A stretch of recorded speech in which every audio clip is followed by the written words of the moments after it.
a little webinar workshop hosted by the County of Vermilion River and the Cheesiry. And so we're really excited to offer these kind of workshops and extension activities to promote sustainable agriculture, which also includes growing your own food and learning how to do that properly. So we're really excited to have Rhonda Zook Hayden from the Cheesiry with us, and I'll let her take the wheel. Yes, thank you, Hannah. It's great to see so many people interested in growing their own vegetables and fruits. When she asked me if I would do this, I was very pleased to be able to present what I know from growing your own. And this year, with the seed starting, it's been, hold on, sorry, I just ran up from upstairs. Need to take a breath. Trying to get all my seeds this year was really difficult because so many people want to grow their own. And these seed companies were sold out of lots of stuff. So you guys are on a good start to growing your own. And I just wanted to share with you flowers here that are all local grown flowers. They are from, sorry, I just got to catch my breath from running. I shouldn't have done that. Anyways, so this is an arrangement that I had done here in Calgary for a local grown flower workshop. And I guess just going back a little bit here, of course, I still have the Cheesiry. I'll just kind of introduce myself with that first, I guess. So yes, I'm Rhonda from the Cheesiry, and we do still make sheep's milk cheese. We do still have grass-fed lamb, and we do make it for the summertime only. It is available on our system fridge from June until October. And a couple of years ago, we went to a wedding for our exchange students, and they had their bouquets made from their neighbors who grew all the flowers for them. And I was amazed at the flowers that they could grow, and hadn't seen a lot of them. You know, I'm used to seeing Rudbeckia at the shops here, and they're yellow, but this brown one's a Rudbeckia. And I'm used to seeing Amaranthus that's purple, but this nice brown one is also available. And so I was quite amazed at all the different stuff that we could grow. And before we left BC from that wedding, I had gone and ordered $500 from Johnny Seeds of flowers just to try to grow all these different things because I hadn't seen a lot of them. And I feel like we don't have an opportunity to grow a lot of what's out there because our seed shops are kind of the same company and same seeds year after year. And unless you get from the seed catalogs, which is really great, if you can order from them. And there's a lot of seed websites that are phenomenal as well. And I think it's great to be able to have opportunities to grow not only the flowers, but the vegetables. I mean, I thought there was Nantes carrots and that was pretty much it, but there's many different kinds of carrots and many different kinds of salads and lettuce. And I just am amazed at what the possibilities are. So we'll get started here with what we're going to talk about. When Hannah asked me, she kind of said, you want to talk about how to start up seeds in the house and get a garden growing. And I was like, yeah, that sounds fine. And then when all the questions came in, I was like, wow, this is like turning into the 6:30 Shed gardening show on Sunday mornings. It's very great questions that came in, but a lot of different topics. So I'm hoping that we can cover everything, but it might be kind of vague if you're a more experienced grower. So forgive me for that, but we will try to get as much of the information out there as possible. So we will talk the tools, how to start seeds, transplanting, fertility, compost, pests, greenhouse, container gardening, and some Cheesiry flower news. So for starting seed, just before we actually go through all this, I will mention that I did create an Amazon store. So some of the stuff they mention on here is available at this Amazon store. If it's something that you're not familiar with, you can just go there. Otherwise, you should possibly be able to find most of it locally. But I've kind of put it all together there. And I've put together some books as well that I've used that are very beneficial on this store. And there will be some kind of gardening tools and then some seed starting tools. So there is that just to keep in mind if you're wondering where stuff comes from. And so number one, we start with potting mix or a starting mix. You want to use a starting mix versus soil because it's usually lighter. It's made of like perlite or vermiculite with some maybe peat moss. So it's just lighter. It's something easier for your seeds to pop out of, something that doesn't get soggy wet and stay wet for a long time. So it's called Sunshine number 4. There's different, there's a number 1 as well out there. But number 4 is the one that I like to use. And Promix is another one I like to use. Promix has mycorrhizae bacteria in it, and it is a a little bit, it just gives you a little bit of extra good soil bacteria. Seedling trays. Seedling trays that I use are called 1020 trays, and they are the black ones that you'll see in the stores at the seed section there.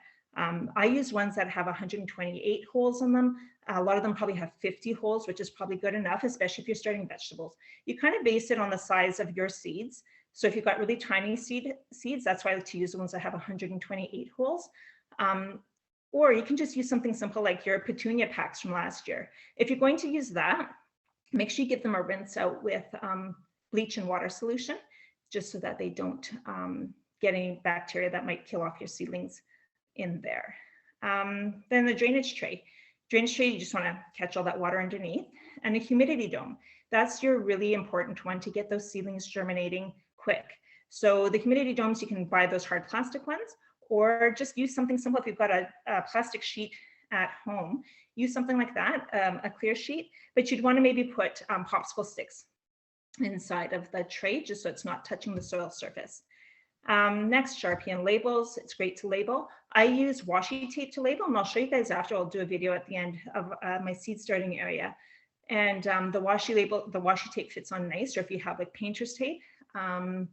I find that the plastic labels, because these are humidity domes, they're too tall for the humidity dome. So if you're just gonna use a plastic sheet, the plastic labels are good. Lights, and we'll talk about lights in the next slide here. The heat mats, that may be something new to you. If you're starting downstairs in your house or in a cooler room, a heat mat provides that nice soil temperature to get the seeds germinating fast. A lot of seeds like to germinate in that 20 to 24 Celsius. And so that is room temperature, but in the evenings, your temperature will go down. So it's nice to get that seedling pop with a heat mat, and those you can buy at a local store as well.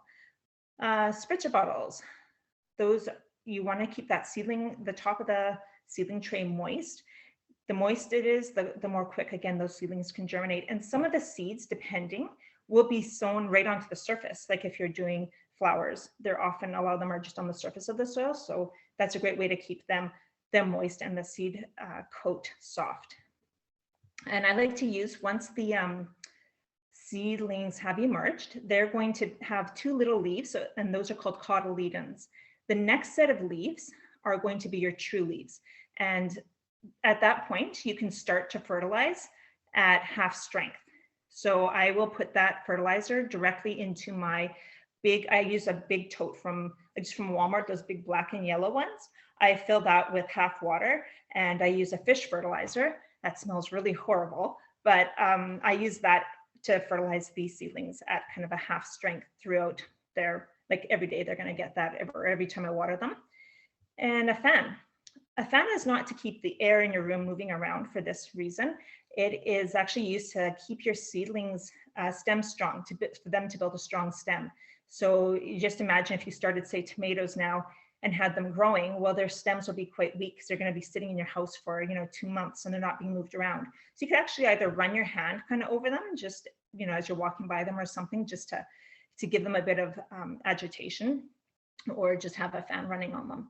And I'll have our fan usually running all day. I'll kind of move it around a little bit for them, and that helps to, because it's very windy here in the springtime, so it's a great way to build that stem strength so they don't snap over on you. And good seed. If you don't have good seed, say you have found a pack of seed that's quite a couple years old, seeds will lose their vigor over the years. And so if you don't know how old it is, maybe just seed it extra heavy. If you've got a pack of carrots or something, just put a bit more seed together or in your road there. So here, we're going to talk about the lights. So I started off with fluorescent lights, and I just had the ballasts were cheap at the time when I started. The grow lights were quite expensive, so I did a bunch of ballasts with these T8 lights. The T8s are the medium, kind of a medium-sized bulb, and you can see there's a blue and a kind of an orange one. That is the cool bulb, and this is a warm bulb. So in order to make the light spectrum work, you have to have one of each, and that gives you your full light spectrum. So you're looking for the warm it'll say on the box 2000 to 3000 K, somewhere in there, and the cool bulb will be the 5 to 6500. So you do that, and if you buy these are called shop lights, They'll often have a plug at one end, so you can plug them all together. And it's really great because in that we're only plugging one cord into the wall, so you don't have a whole bunch of plugs to plug in. And it's nice. And definitely though, they do give off heat. So it does help to kind of warm up the area. My basement room that I start them in, by the end of the day, it's really, really warm in there. And so they can give off quite a bit if you've got lots of them. But the LEDs don't give off that heat. And they are a lot more cost efficient to run the LEDs for sure. So it's better. I've now that they're starting to die off, these ones, that they weren't very expensive. I've got my order for the grow lights. They've come down in price a lot now. So they're very reasonable. So that's just a video we'll go in after. So how to start seeds. The best information that you can get on your seed starting, would be on the back of your package. And this is a package that I have from Johnny Seeds. To me, Johnny Seeds has the best information on their packages and on their website. If you don't have the package, then you can go to their website and get this information. But as you can see here, this is feverfew. So it's a plant that looks a little bit like a daisy, a small daisy. And so they recommend the transplanting, and they want you to sow it 5 to 7 weeks beforehand, before the last. And how do you know when the last frost is? Well, usually around here, it's in the third week. Went to Coreyland's frost yesterday. Sorry, I'm getting sidetracked there. It's the third week in May, and that's just based on the history of when we get our last spring frost. I also always look at the full moon calendar, because that also gives an idea as to when the frost will be. Usually around full moon is when the coldest temperatures are. So I check out my May and June temperatures, because June's always a very cold month. And so I'm aware of, okay, well, if it's the beginning of June, make sure I have my frost cloth ready in case if they're going to predict a cold frost. So that's how you count back from that last frost date in the spring. And then there you can just read the rest, gently press into the medium, which I never do gently press in because I don't want them sticking to my finger. But here it says do not cover. So that's really great information to know. The other great information to know is right here, the germination temperature. I love that. I have a couple different areas in the basement where I'll start seeds, one that's a bit cooler for seeds that like a cooler start. So that's the best information that you can start with. And then I always start with a moist seedling mix. So I'll add water. I work everything out of my wheelbarrow, and I add my pro mix into there and water, and then I mix it up like I'm kneading bread and stuff and really get it mixed. And when I pick it up, I make sure it sounds like really spongy, kind of squishy, not dripping out wet, but just nice and spongy. And then I'll put it into my trays, and I pack those trays onto the ground so that the mix will settle down really nice and pack in there, because it's amazing how much air stays in there. And if you do the pre-watering, when you go to water your seedlings after the fact, well, it's not taking all that water just to maintain the soil. Your seeds have a great start to go from.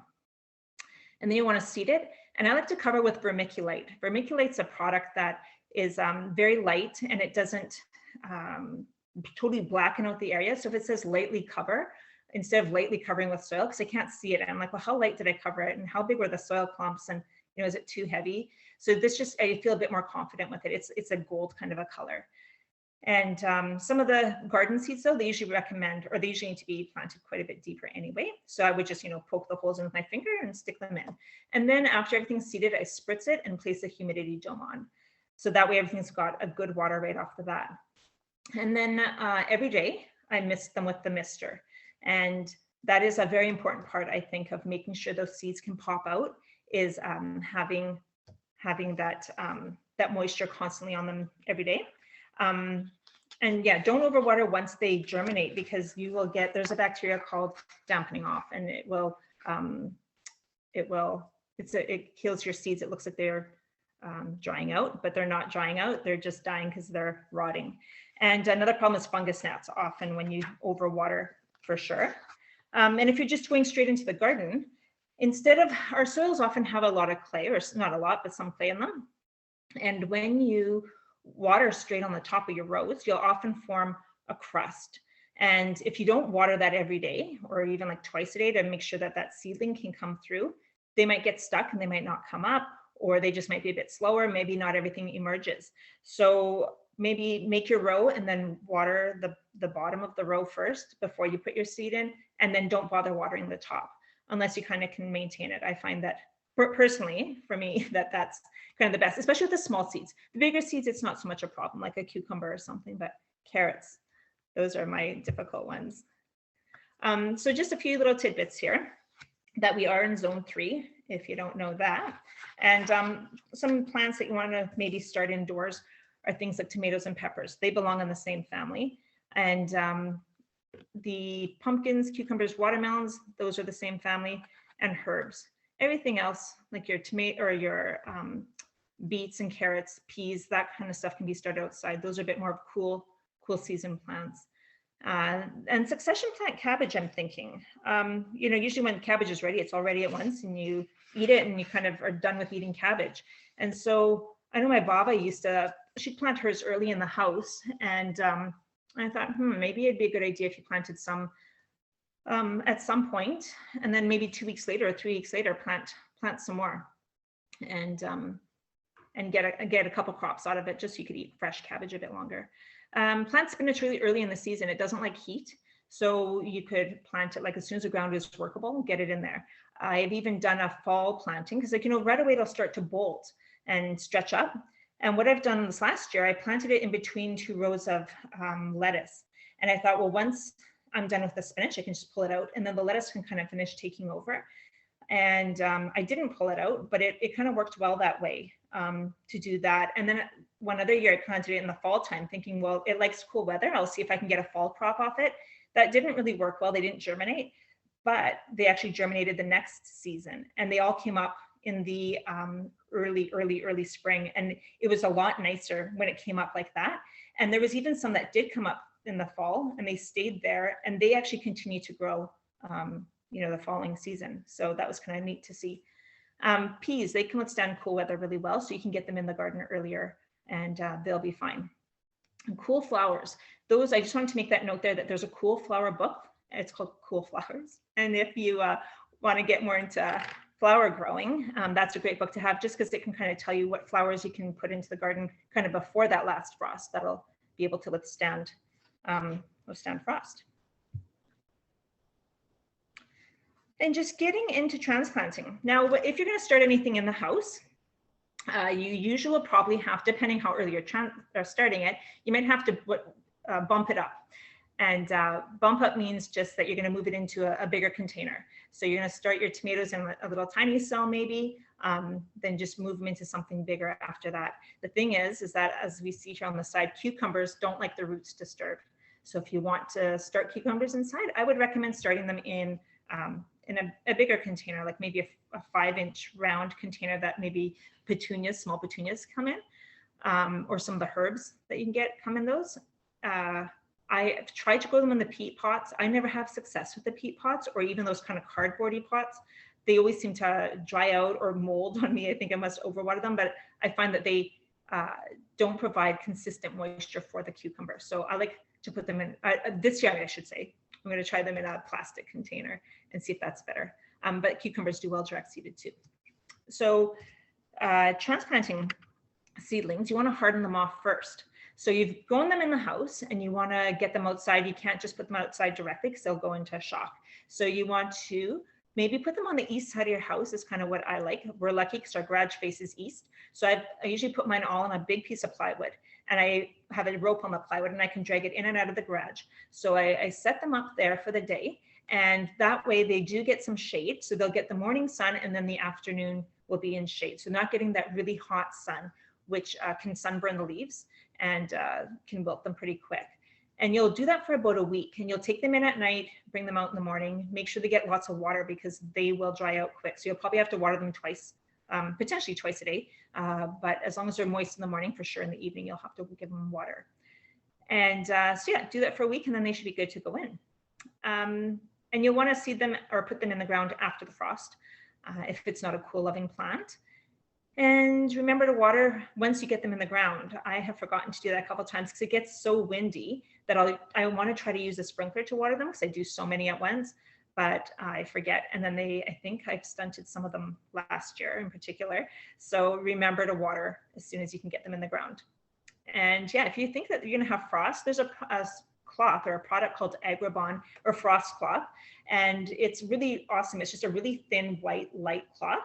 And you can put it on top of your seedlings. It's like putting a blanket on. And if you want, you can even double it up, and that will give you extra frost protection. They have different ratings on there. So you can get like Agribon 19, 20, and 21, I think. And they'll have different degrees of frost protection. So they'll be thicker. And if you double it up, you do get that extra added frost protection.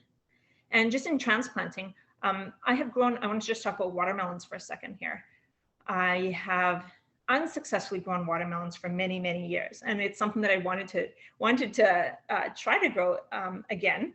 And I did do it once one year really well, but I did it straight into pots. And instead of transplanting them, I just seeded them right into this big pot, and they grew really, really well. And I had like 3 watermelons off of that. So that's also something, I don't know if it was a transplant shock that they didn't like or what it was, but I thought that was a transplanting tip I wanted to throw out there. So a little bit on fertility. This one can, I mean, this is such a deep topic. This is going to be very, very little bit that we're going to get into it. But here, the healthier that your plants are, the better that they'll withstand the disease and pests. So it was like back when I used to be an agronomist, we would go and spray or spread this calcium onto leaves of canola, and that was supposed to just help the stems get it helps with the stem strength or with the cell wall strength, so that the stems are harder for the bugs to get their little mouths into. And that was just the simple science of that. And so it makes sense that, you know, it doesn't allow the diseases in, as long as your plants are healthy and have all that they need, right? It's the weakest link in the chain is missing, then you're more susceptible to pests and disease. So things like your fruiting vegetables, your tomatoes and peppers, pumpkins, these and the garlic, they're all high feeders. They want to eat lots of nutrients. So you can either put on a fertilizer, which you can get at the stores. I mean, they have so many now. It's amazing when you go in there, all the different types that they have. And so get something like that, or the garden centers offer, and sort of some of the local stores will offer more organic types of fertilizers, or you can make your own. Do a compost tea. If you are on a farm and have yarrow and nettles and that kind of stuff, it's more work, but it's definitely a lot nicer for the soil and the microbes in your soil. You just want to take your yarrow, take your nettles, put them in a Rubbermaid garbage can, and then fill them up with some water, and you let it steep for about 2 weeks, and it kind of ferments, and you've got a really great fertilizer. A lady I know also uses alfalfa pellets, and she will just soak those in water and then use that water, lots of nitrogen in there. And she uses that to grow her flowers. So there's a lot of neat ideas. So I'm hoping that with this presentation that you will hopefully get at least some ideas that you can go look up onto Google afterwards and get some really deep info. Cover crop and rotation maybe within your garden. So cover crops, you will find those mixes actually in your seed catalogs. Johnny Seeds has them. I think Vessies, or there's some good Canadian seed companies that have them I've seen as well. And there'll be mixtures of different crops. So you'll have like, for example, peas and oats is one. And there's a synergistic effect between the two of them. And so they will either bring up certain nutrients together, or the peas will take nitrogen out of the air and put it into the soil. So there's a lot of great combinations. And what you would do is you would seed a part of your garden to that for the year, and you wouldn't grow any vegetables on it. It would just be that. And then in the fall time, you would let it die off or work it in, and you would have what's called like a green manure. So all the organic matter goes back in, and it's a really great way to build your soil and to encourage a lot of really great microbial growth within your soil. Compost, if you got compost, this is the best stuff you could get. Not only is it a fertility fertilizer or a natural fertilizer, but it also helps to add organic matter into your soil as well. So it's a really, really great piece to add in if you can. And you can definitely buy compost, but if you know a farmer, you got to get it from them. Or you can make your own. that is a really important thing. We will talk a little bit about that after, actually. And eggshells, I just wanted to add that in. Eggshells are a great form of calcium. So definitely use eggshells, throw eggshells in your garden. And they're good for slugs also. Slugs don't want to crawl over them if you've got a slug problem. So that's a nice thing. And even if you are actually have a watering can in your house, or not even that, get a container and just throw your eggshells in that. And some of the calcium is supposed to leach out and get into the water, and you can water your plants with that too. And banana peels. I just did that today. I just heard that from a friend. So yeah, banana peels, let them sit in the water for a couple weeks too. Safe poop. I really love our llama poop. It is the most beautiful little pellets. They call them pods, I think. And they are really great. They're not hot, and the same with like rabbits. It's not hot manure. So that's stuff that you can incorporate straight into your garden. And sheep is good too. So if you have like cows and chickens, their manure is really hot. There's a lot of nitrogen. If you don't compost it properly, you can burn your plants. So you definitely want to compost that stuff for sure. And it's nice because these ones aren't stinky. So they're great. So we'll talk a little bit more about compost. Anybody can compost. It is something that I have done for many, many years, like 20 years, I guess now. I started off using it when I lived in Morinville in town. I had this composter in my backyard that was just the tall black ones that you buy wherever, Home Depot. I found that one didn't really compost really great. Maybe it's because I threw a phone book in there to try to compost, and that's not a great idea. But yeah, I felt like it just didn't really break down that much. And right now I have a spinning one. It's small, and it doesn't really compost great. I find that the best compost seems to be the pile that I have of compost. And so if you've got a spot in your backyard that's kind of maybe hidden a little bit because it kind of looks a bit messy, I think it's a really, really fantastic thing to do. You need carbon, nitrogen, and water. And the nitrogen kind of breaks down the carbon. So your carbons are your papers, your dried leaves, straw. If your grass is dry, shredded paper works really fantastic. That kind of stuff will be your carbon. Sticks are carbon, but they would break down really slow. And then your nitrogen is your fruit or your veggie scraps from your house, or livestock manure if you're, say, on a farm, something on a bigger compost pile. And you have to keep it moist all the time. If it dries out, it doesn't break down. So you want to make sure it stays wet somewhat, and just add water with your hose is good. Some people will mix theirs. I have found that I don't have to mix my pile. I leave it as is. But what I do is I will go throw some garden soil on it every now and then. Sometimes I feel like it's just kind of stuck and not really breaking down. So I'll throw some llama poop and some dirt from the garden on there. And that, I think those microbes really get things going. And actually this year I just got a compost thermometer. So I'm really excited to use it out. And yeah. I know there's a question asked about leaf matter, so we'll just talk about that there. Leaves are fantastic for your soil. You have to, when you think about how big a tree is, usually what goes up is also going down. So trees are really tall. Their roots are going really down deep into the soil and bringing up a lot of nutrients that probably, the plants in your garden aren't pulling up. And so if you can throw leaf matter in, that's great. What I do is I've started using leaves as well. So the fall time, this last fall, I threw leaves on top of the garden, and then I threw more compost on top of it, and I kind of make a lasagna. And the thing is, though, is that every time you add in, say, leaves or straw into your garden, something has to break it down. So you might be taking nitrogen away from your plants because they're busy breaking down the leaf compost. But eventually, they're going to release it anyway. So you'll have like a slow release fertilizer, which is really great. Oh, I'm just going to say one other thing about the compost. Eggshells, coffee grinds, and tea bags are really great additions to compost. And again, the coffee with the eggshells, great for the slugs. And just going back to the cover crops. Sorry, this was, I think, the other slide. I want to say with the cover crops, if you're thinking of them, try to stay away from ones that have turnips in them, because those will attract the catch moth. And I found that out 2 years ago when I had cover crops in my flower gardens with turnips, and all the moths were there. So not a good idea. So just be aware of that. Pests. Pests in the springtime.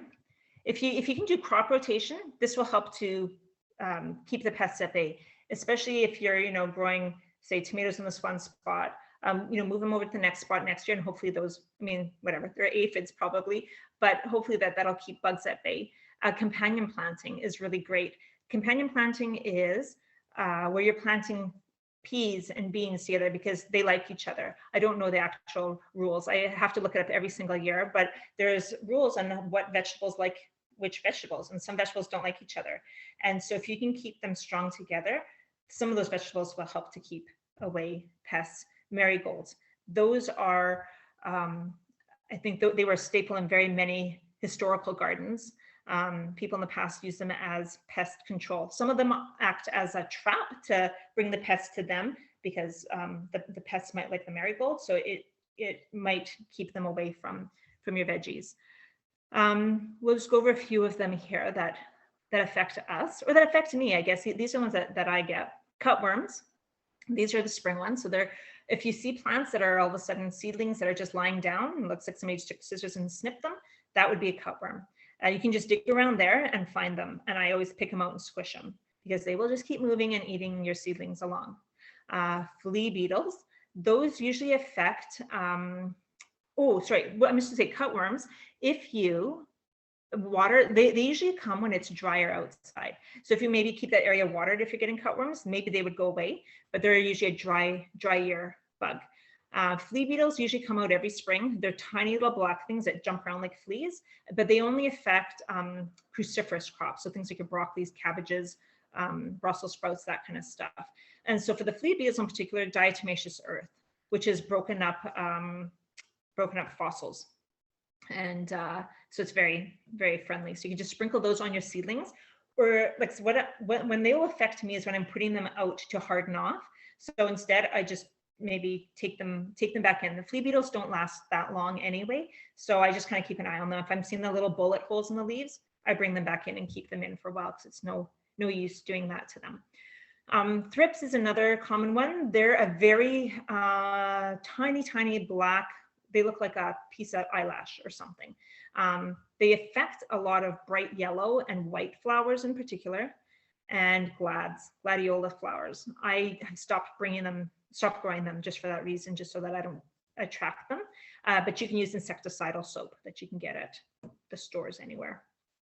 Aphids are a bad one. How to control aphids? Well, they're not easy. Usually they will affect tomatoes. They're usually at the top in really big clusters, and they're green and juicy. I would just snip them off and get rid of that. Get rid of that piece of plant. Throw it in the garbage. Make sure it's tied up. But ladybugs are a natural predator of aphids. And then there's a product called neem oil that you can get. That's it's from like a health food store kind of stuff, or not health food store. It's like a health food store brand. And maybe they have it too, but neem oil would be that product. And my nemesis is cabbage moth. They love my place a lot, and I really, really hate them. I have yet to grow successful cabbage, but I try every year. You can try row cover, like that Agribon cloth, or there's a product called BTK, and BTK is Bacillus thuringiensis, and that's just a bacteria that you can put on, and it is not harmful to humans, but it is harmful to them. So that's a product that I'm going to try this year. And I got a really great tip from somebody last year about growing them with the nylons. You put a nylon over top of your cabbage head, and it can still grow and expand along with the nylon, and the moths can't get in. So that is going to be my nylons, and BTK will be my go-tos this year. Nasturtiums. I just want to talk about nasturtiums because I see them often here in the stores to grow for seed, and they're flower, but you can also eat the leaves as well. But they really attract the cabbage moths too. Rototilling your garden might help. I know that's kind of better not to rototill. I don't rototill my gardens. I do. Well, I shouldn't say. I rototill it once in the springtime. So actually, what I allow to happen is I allow all the roots to dry up and kind of shrivel, and then I hope that it allows for water channels to drain down into the garden. So that's why I like to leave it once. But rototilling will help to kill off some of the, like say if it was grasshoppers, well then you're going to rototill their eggs. So sometimes that helps. And yeah, the slugs, I know somebody asked about slugs. I think just eggshells and coffee grinds, but I think that I know that there's a problem last year with some people with slugs, but I don't have enough experience with them. So now on to greenhouses and cold frames. I just wanted to show you guys my greenhouse. This is one that was many years in the making. And once COVID hit and my husband's like, oh, we might have to grow our own food, I better get your greenhouse done. Then it got done. So thanks to COVID, this is my greenhouse. I got it originally for watermelons and tomatoes. That's what I just wanted to grow in here. But now I start move all my seedlings. I'll actually move them out tomorrow, and I'll set up all the tables in there. This is a furnace. So this greenhouse is actually set on top of an old pad where I had, where we had a mobile home. So I'm lucky to have natural gas right there. It's a very efficient way to heat the greenhouse. And up here is a vent. You need vents. It gets like over 50 degrees there in the summertime. So this summer, I'm going to actually probably put some kind of planter boxes here in the center, and I will grow tomatoes and watermelons in there this summer, I hope. If you don't have a heater and you want to do greenhouse, these are little burners that you put on top of a propane tank. To heat that size of a greenhouse, which I can't remember what the size of it is, we needed to run 2, and that barely kept it above the temperature. So, but maybe it was because that was the year that we still maybe had some snow on the ground, whereas this is now sat there for a year, so it stays warm all winter. Maybe you'd have better success with it this year. But yeah, these are very, very good little burners. And I just want to show our chimney as well coming out. If you do want to build a greenhouse, something like this, these poles are just the chain link fencing poles. And you got to bend them, and this is the hoop bender. If you guys want to build your own, I can rent out the hoop bender for them. And you have to probably buy some of the hardware we've got ours from Johnny Seeds. And Johnny Seeds actually has a really great directions on how to build these. So if you're interested, check them out. And cold frames. Cold frames is a bit of a simpler greenhouse that anybody can build. And they're just a wooden box with a clear lid on the top. And usually you try to use, there's like UV kind of greenhouse lids that you can buy those from local hardware stores. And so what you'd use those for is, right now you could start these kind of cold season crops into them. So that's what it's nice for. Once it gets summer, they'd be really, really hot. So you'd either remove them off, or you'd have to keep the lid off. But I know that even one of the stores will sell little like a lever or something that will actually open and close your lid on its own if it gets too hot. So yeah, it's kind of a really neat idea. And there's many different options on what kinds to build. It's nicer to put them alongside your house, just to, again, get some of that extra house heat. So on the south side of your house, if you got a spot that you can put one, that might be something good to try out. This is my garden. This is what it looked like before it snowed here, which is really embarrassing. This is a raised garden. So we'll just talk quickly about raised gardens. I just did it last year. And so normally I had just the wide open garden that was always too overwhelming for me to seed into, or to weed, sorry. I don't like weeding. So what I would try to do is really try to squish as much stuff as I could into the garden. So I would leave like tiny walk spaces and use my tiny rototiller that would jump around and take down half of my peas because I couldn't control it enough. So I thought, if I put in these permanent walking paths, we've got a bunch of wood chips in, I put permanent walking paths, and then just had these little sections of garden to garden and weed. And it's, when you see that little space, it's a lot more manageable in my head to weed that space than look at a whole garden full of weeds. And so underneath here, I put plastic from, like, the county has the tree mulch plastic. So I just put that underneath with the wood chips on top. And then these are just reused silage corral panels. So they're just like, what are they, 6-inch wide boards. And that's how deep mine is, because all I needed was for it to just hold the dirt in. So I just put some stakes. I put a stake there and a stake over here.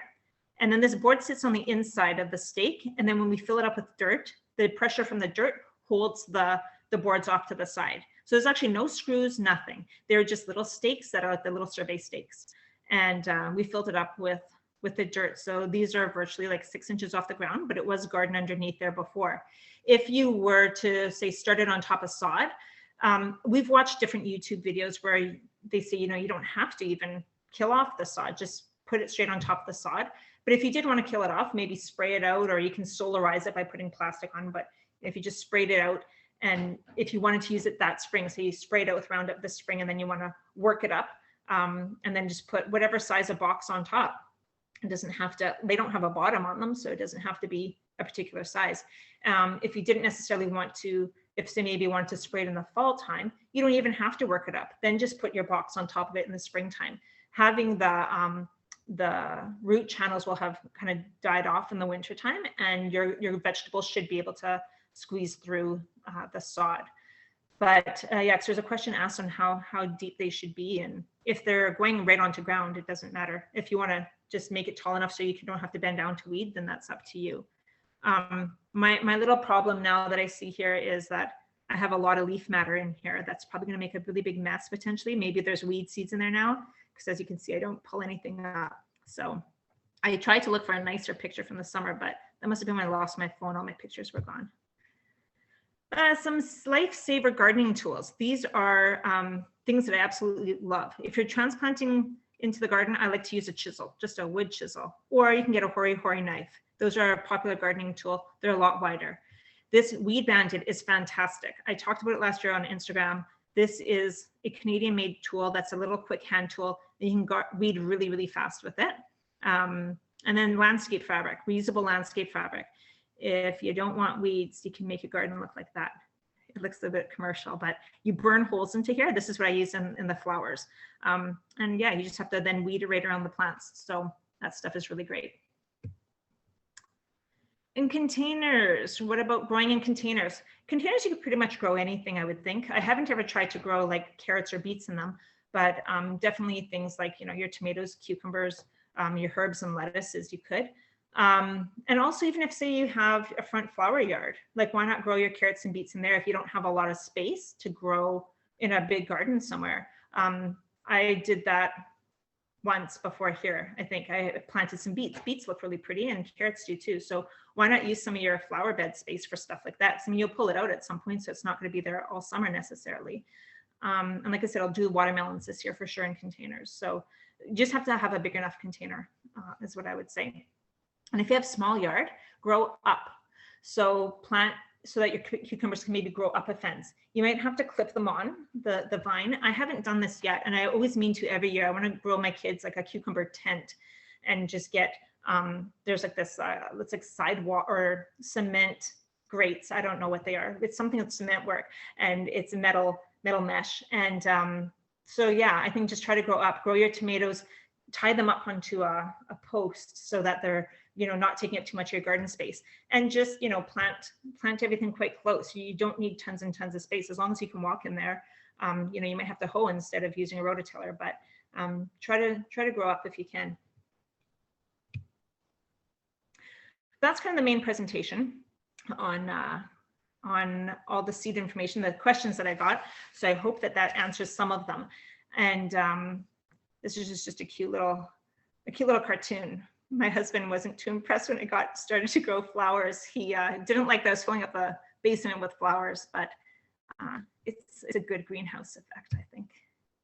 So I just wanted to talk a little bit about the Cheesiry, what we're doing for plants and growing stuff. So some of you have probably maybe been out to the U-Pick.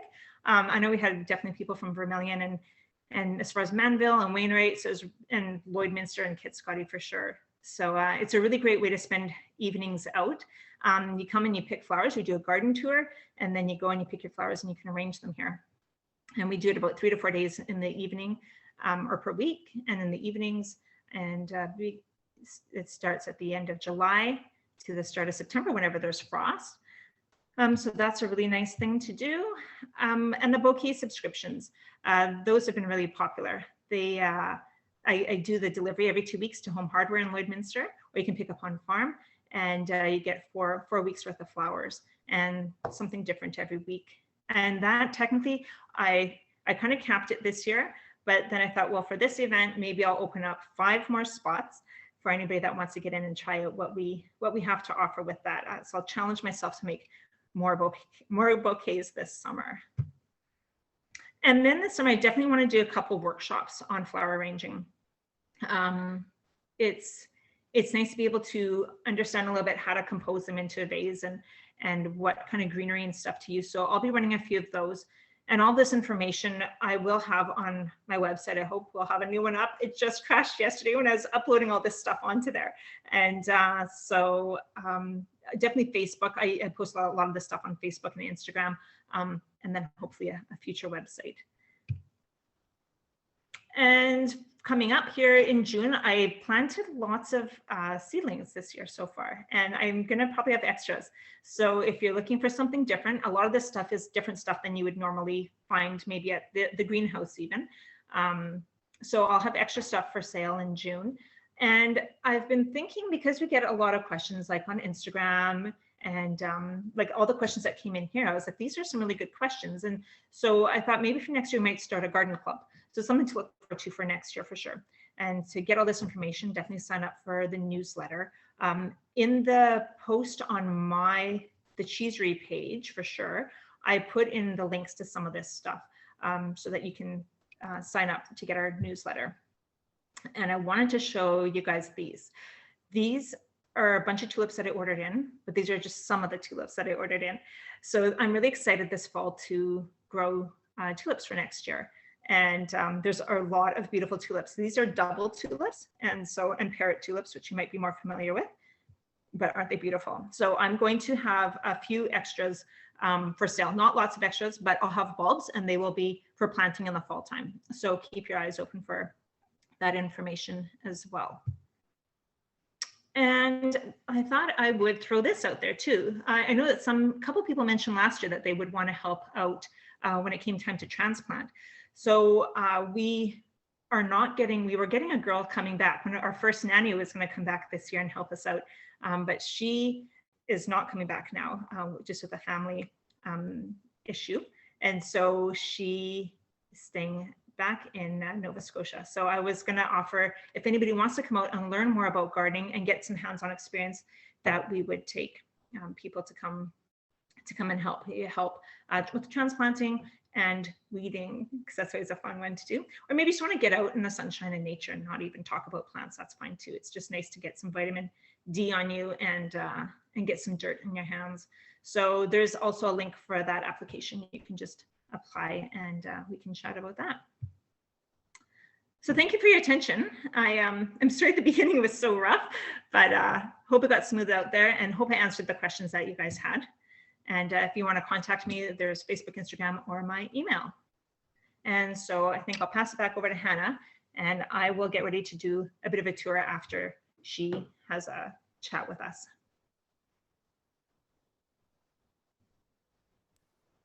That was really good, Rhonda. I learned so much there. I was writing down notes as quickly as I could. So that was really great. So at the beginning, Rhonda had mentioned her Amazon store. So what she was talking about is that she's created a store on Amazon for the Cheesiry. And so I put that link in the chat box. So it has some of the books that she was talking about for seed starting material and some of the stuff that she likes to include in her garden as well. So you guys can follow that link. And so I think, Rhonda, what we're going to do is I'm going to share a short video and Rhonda's going to actually take us down and give us a tour of her seedlings. So if you guys just want to hang tight and watch a video here, I'm going to share with you. And I guess another question, Rhonda, there's some questions coming in through the chat box. Did you want to answer them now or afterwards? I can answer them now. I don't see the chat box. So okay, for sure. I'll ask them then for you. Okay. So we have a few comments saying that the U-Pick was great and it's really good. If you guys haven't been out to the U-Pick nights, those are such great evenings. You see so many beautiful flowers and it's a really good experience. And so Ruby had a question about how do we get soil tested? And I think she was asking in regards to like the nutrients in the soil. That's a good question. I know that some of the agricultural businesses, like I'm assuming maybe like Viterra, whoever takes soil samples would possibly handle those, but like those might be a bit more intense than what a person might be expecting. I guess, yeah, depending on what you're exactly looking for. I know that some of the stores sell like little kits, but I think maybe something like that would be best to maybe ask one of the garden centers. They would probably have a great idea on that. Perfect. Okay, another question from Glenda. What temperature do you keep your compost at, and how do you keep it stable? Very great question.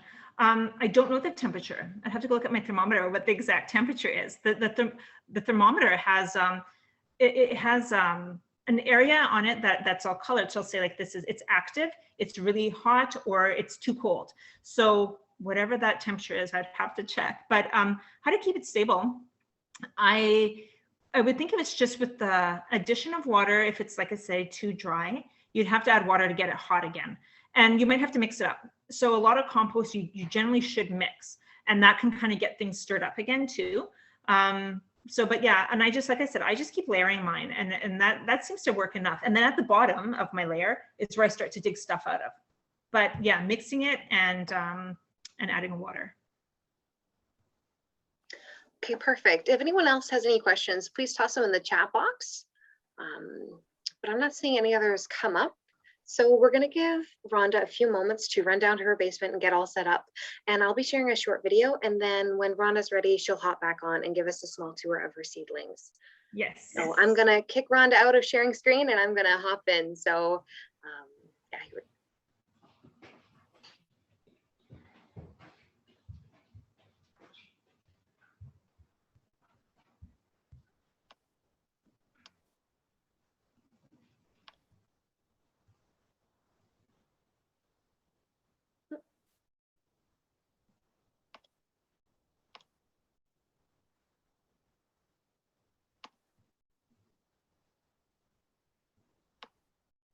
Okay.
Hannah, we don't have a video playing.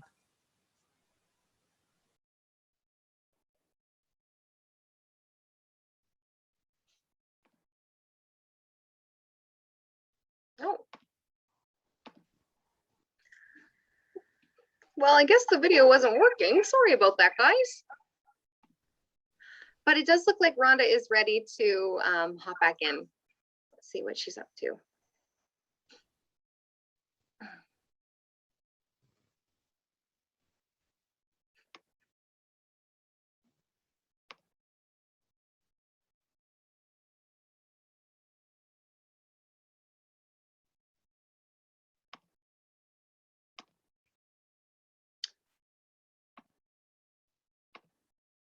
Okay, so there's Rhonda in her basement with her seedlings. And I think you're muted, Rhonda. There we go. There you go. All right. All right. So this is my one of my trays or shelves here in my basement. I Sorry, I'm getting some feedback here. So I just want to show you the lights here. So this is the light that you can see, or maybe not, the blue and the orange. And they're about not very high off the seedlings. So we're looking about 2 to 3 inches above the seedlings. And I just wanted to show you that even though I have the grow light on, this tray out, I don't know if you guys can tell, but you see how those seedlings are all tilted kind of towards the center. These ones are straight up, and then those ones are tilted in. So like even on the lights right there, they're still reaching for that light. So I keep all the lights are on. This here is just a pipe cleaner, and it's really easy to move up and down. It came with this chain, but it always gets really caught on the grate. So this is a really great way to keep the lights up. And yeah, so nice and close. And I wanted to show you. So like here, I have to obviously move them up. They're touching the light bulb. There's my purple lights. I don't seem to like those ones. I don't think that the plants do as well on them for some reason. I'm not sure why it is, but that's my opinion on the purple ones. If you can get the white ones, just get the white ones. I want to show you guys my spritzer bottle. This is a fantastic spritzer bottle, so you don't have to pump it constantly. So you just pump that, and then you can just push the little lever, and you've got a constant stream of spray that you can spray a lot quicker, and your hands don't get as sore. So this is a really great buy if you're going to have to do a lot of them. Yeah, and I'll just show you, actually, these are the humidity domes that I use. So this shelf has all the humidity domes on it.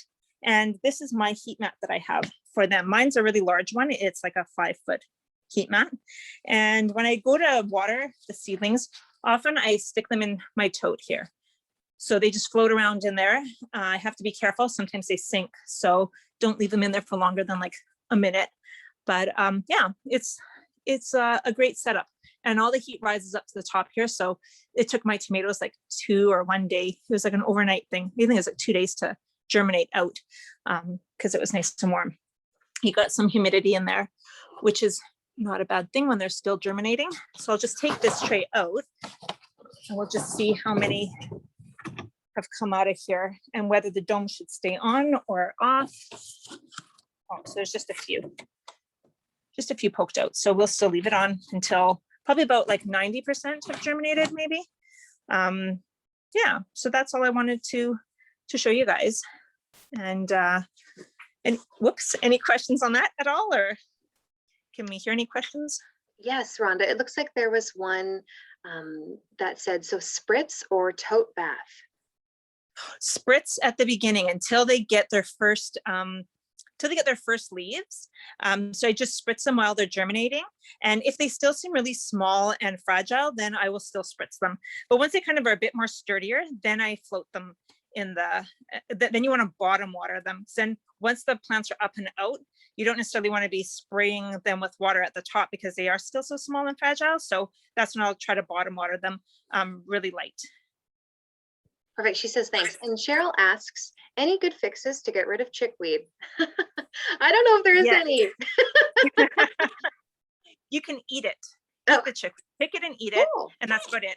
Yeah, it grows where it's wet. So I mean, unless you want to dry out your soil, maybe add more compost to it, and maybe just raise your bed up a bit. It must be in a wet, low spot or something. So try to dry it out with maybe just building up the soil, compost or raised beds.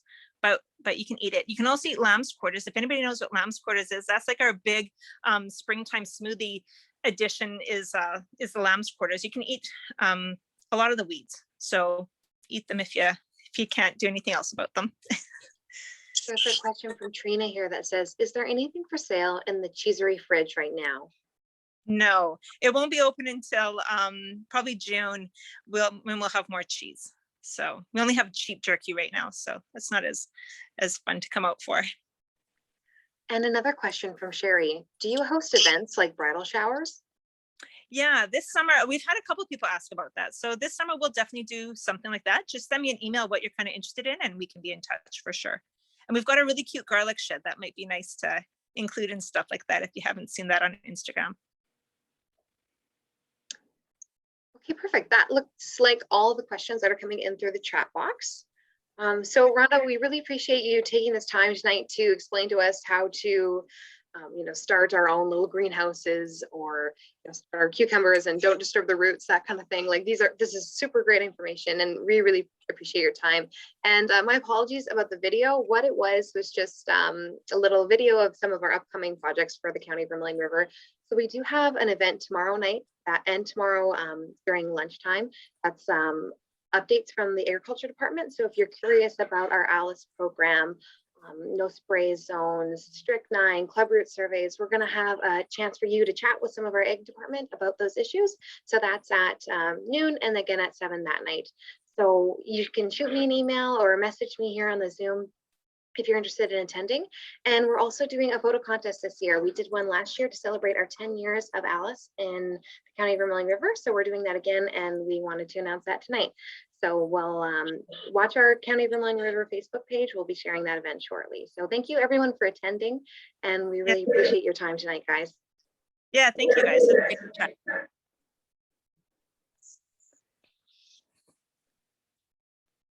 Perfect. I think that's all from us. So have a great night, everyone, and we'll chat soon.